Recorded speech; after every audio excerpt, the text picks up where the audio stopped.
السلام عليكم، كيفكم؟ إن شاء الله تكونوا طيبين وبخير يا رب. اليوم يوم جمعة، قلت أصور لكم كيف كان يومي. بالأول بديت بترتيب البيت، بترتيب البيت كامل وتبخير البيت. وهذه قطتي كيتي تسلم عليكم. المهم بعد ما بخرت البيت وخلصت تبخير سويت لي قهوة وشغلت القرآن بالتلفزيون. طبعا أحب أشغل القرآن وأنا أشتغل بالبيت، راحة نفسية سبحان الله.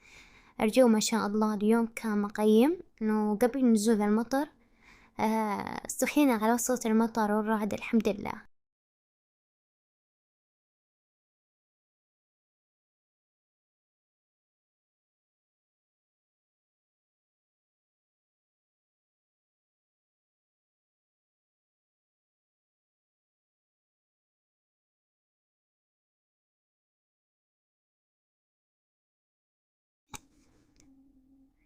وبعدين دخلت المطبخ، قلت أسوي غدا مكرونة بشاميل بالتونة. ما كان عندي دجاج فسويت تونة. أول شي سلقت المكرونة وسويت حشوة التونة، بصل وفلفل أخضر وطماطم معصورة وصلصة. حطيت عليها فلفل أسود وملح وكركم. تركت الحشوة تتسبك على النار وبس جهزت الحشوة، طفيت عليها النار وبديت أسوي البشاميل. حطيت بالأول الزيت وبعدين ضفت الدقيق، حركتها حتى انمزج الدقيق بالزيت وضفت بعدين الحليب. نحرك البشاميل باستمرار، نتركها حتى تثقل، وما ننسى نضيف لها الملح.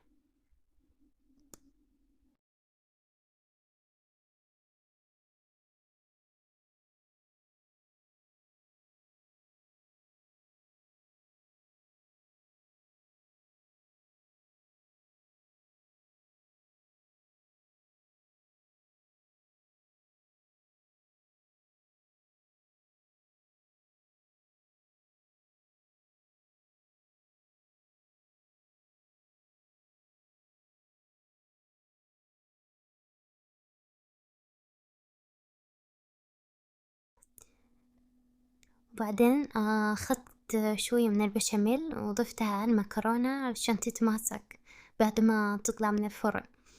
وبعدين حطيت نص المكرونة بالصينية ووزعت عليها الحشوة، حشوة التونة. وبس خلصت ضفت عليها باقي المكرونة، وآخر شي صبيت عليها البشاميل. حطيت عليها جبنة، أنا ما عندي جبنة مبشورة فضفت عليها جبنة سايلة.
وهنا دخلت الفرن حتى استوت من فوق وطلعتها، وكان هذا شكلها النهائي بعد ما قطعتها.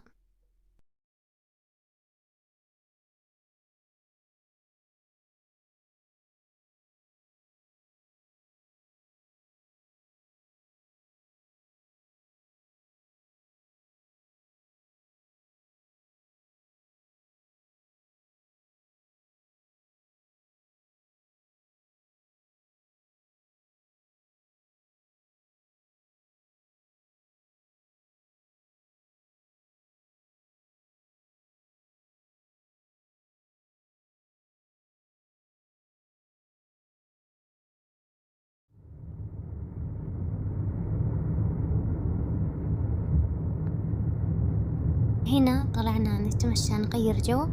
سبحان الله الجو حلو بس كان في هوا بارد، يعني كان هوا بارد مرة لدرجة ما قدرنا نستمتع بالمرة في الخروج. بس الحمد لله كان يوم جدا ممتع، على الأقل طلعنا رفهنا عن نفسنا شوي. البنات هنا لعبوا وانبسطوا الحمد لله، وما شاء الله المكان كان فيه ألعاب ومطاعم وكوفي وأسواق شعبية، يعني كان تقريبا المكان متكامل ما شاء الله.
في آخر اليوم قبل نرجع البيت مريت محل أثاث، أخذت من عندهم مدخل وزرعة أو شجرة زينة وحطيتها بالمدخل، فكان شكلها مرة حلو، بس حسيت في شي ناقص فقلت راح أجيب نفس اللي شريتها، نفس المدخل اللي شريته بس حجم أصغر ولون أبيض، راح يكون الشكل أحلى.